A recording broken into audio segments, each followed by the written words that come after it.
The Coin Lady channel is pleased to have you back. The BRICS countries are still the center of attention because of their continued expansion. Finally, the major news outlets have begun to address the major issue, which is, unsurprisingly, the BRICS targeting of the G7. Hence, the BRICS nations will witness a greater increase in the number of millionaires in the next decade than the G7 countries. For what reason is this? What is really happening? Looking at the BRICS countries' actions reveals that they are attempting to break away from the US currency, advance economically, and bring in a new era of finance. Also, these nations' economies aren't being impacted by a reserve currency that is being printed at tremendous rates anymore. This is the new era of finance. I also think it's important to recognize right now that the G7 aren't winning, particularly in comparison to the BRICS. On the other hand, you can probably infer what the other main BRICS nations are up to if you look at them all. New technology is being advocated for by all of them. Instead of focusing on Brazil, the BRICS members should examine the country's actions over the past 24 months. Take a look at the collaborations that Ripple has formed with important entities in Brazil. I mean, it would be remiss of me not to mention Travelex, but it's just one of many fantastic partnerships that Ripple has with different countries. If you look back in time, you'll see that the Central Bank of Russia used Ripple and XRP for cross-border payment projects in Russia. Those are the pilots, of course. However, the technology was utilized, it was piloted. The final product was probably quite effective, too. Considering the current state of affairs, correct? There has been a shift in both the globe and technology. And any country that doesn't plan ahead and encourages innovation will quickly lag behind.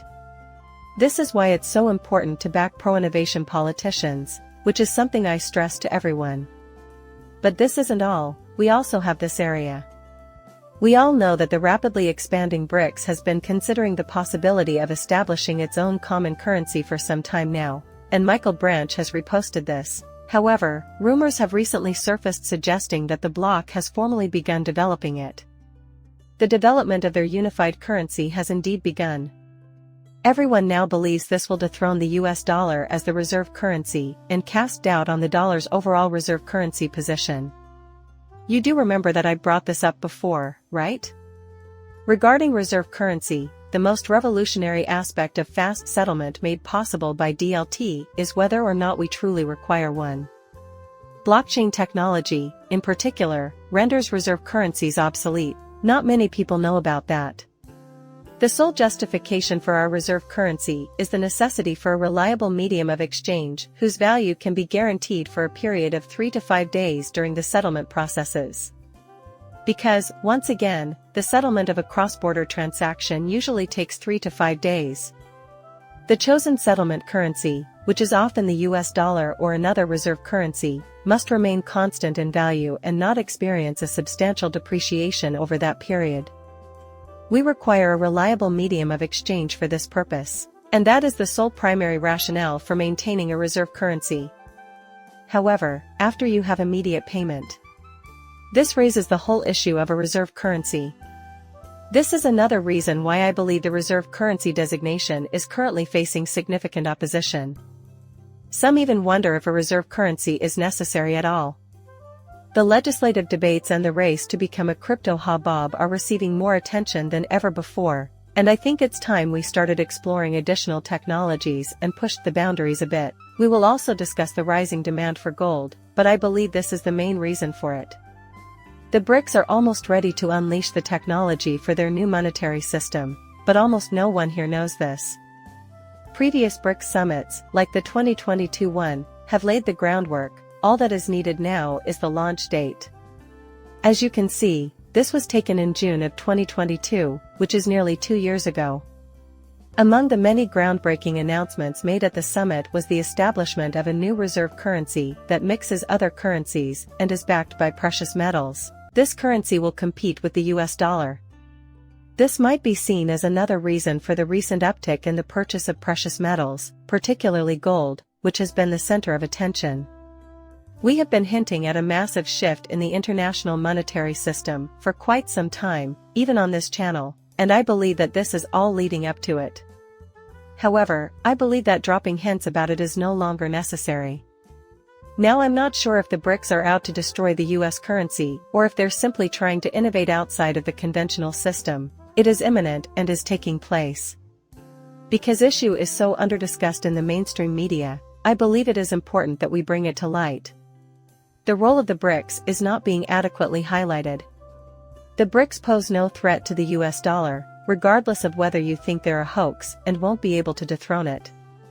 You just can't deny the reality that they've accomplished a great deal in the past half year. The past 12 months are completely out of the question.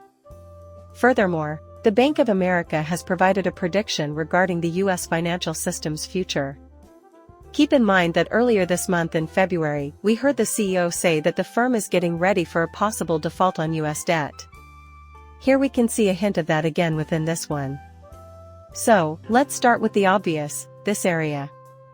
Inflation was a major problem for the US economy in 2023, and the rest of the world was worried about the dollar as a result.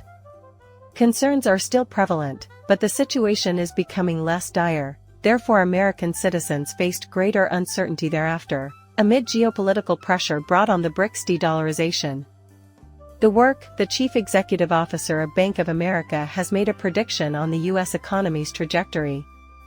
Actually, he did discuss the outlook for the economy this year according to the bank's strategists and offered his thoughts on the short-term performance of the economy. There will be no recession down here. Here is the thing he's talking about. Even though the economy is facing challenges, he predicted a soft landing thanks to robust consumer spending. On the other hand, he did mention the economic uncertainty that may be lurking. 1,000 things can cause inflation to rise, whereas other things can cause prices to fall. Consequently, he emphasized that serious repercussions may ensue if inflation is not brought down to the Fed objective. Now, I disagree with the notion that a recession will not occur. In fact, I anticipate one to occur within the next 2 years. A lot of people are predicting the end of the world a little too soon, in my opinion. However, in my view, the most likely period for a recession to occur is in the years 2025, specifically in the second quarter, and continuing into 2026. I could be completely mistaken, though. Plus, we've been in touch with fortune. The national debt was another topic he brought up as an issue for the US. He zeroed heavily on the nation's $34 trillion deficits, saying that people can look at the problem or do something about it. Looking at the debt in its whole makes it clear that we cannot return to a sustainable course of action at this time. Sustainability is completely out of the question right now. There's a risk involved, and it won't last. We can't change the past to repair this. Up until something gives way and circumstances alter dramatically, this will be an issue that lingers on. The major change in scenery, the reset, becomes apparent at that point. That alteration, though, what is it? Here, we have the ex-chief economist of the International Monetary Fund, who is sounding the alarm that the US debt deficit is hitting new heights daily and might lead to a severe fiscal disaster. The United States is unable to rein in its $34 trillion debt, which is contributing to the widening deficit. Just in case you forgot, Janet Yellen intends to print this $2.5 trillion by the year 2030. That is something I always bring up with you because, sustainability is not even a topic we are discussing. In this context, hey, let's fix this does not apply. Speak no more. Massive US currency inflation, you know the one I'm talking about. Yeah, they're keen on keeping that going. For that reason, these countries are abandoning the United States. Just give it some thought. Challenging the US currency is the prudent course of action because inaction will lead to no change. This is a substantial post, but there's more. Kudos to Daniel Beza for pulling this together. It's much easier in reading mode, so I'm going to do that. A debt trap occurs when a nation's economy stagnates, despite heavy reliance on debt issuance to stimulate growth. Regrettably, the country incurs even more debt in an attempt to stimulate GDP, as the desired growth is not realized. The debt trap becomes even more severe when the recently obtained debt is not put to good use in order to generate future economic advantages. Therefore, for debt with a financial cost of 5% to be considered productive, the return on investment project must be greater than the cost of debt.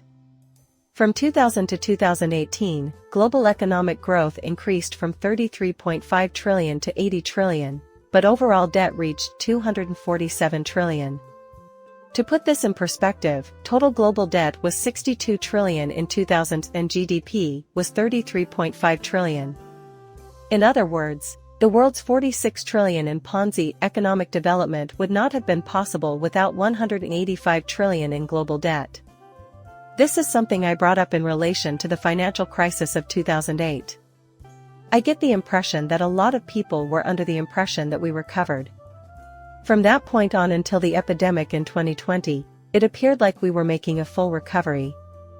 Everyone knows that the retail workers who lost everything never recovered, and that's the main issue.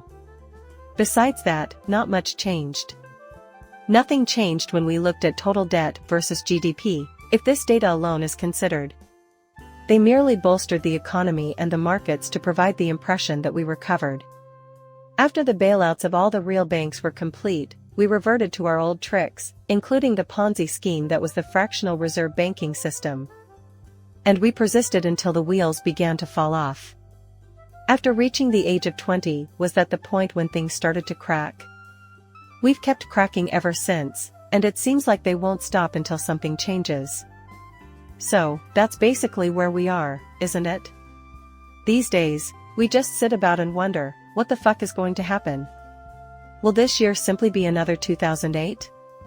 If that's the case, will we simply pretend it's still there? Another option is to overhaul the whole system. And that's my current situation, isn't it? For the time being, I'm treating everything as though there will never be another 2008. In order to welcome this new system, the old one will have to be completely dismantled.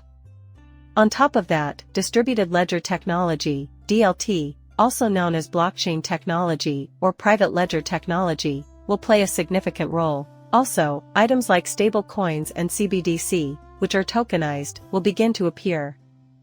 There has been material from the organizations that control the global monetary system pointing to this for almost a decade, and it doesn't matter if you think it's okay or not. As with any other element, the marginal advantage of debt tends to decrease when overused, and productivity as measured by GDP growth per new dollar of debt has been exhibiting concerning trends. That is the end of the video. Appreciate it if you could subscribe to my channel and give it a like. Coming up shortly, farewell.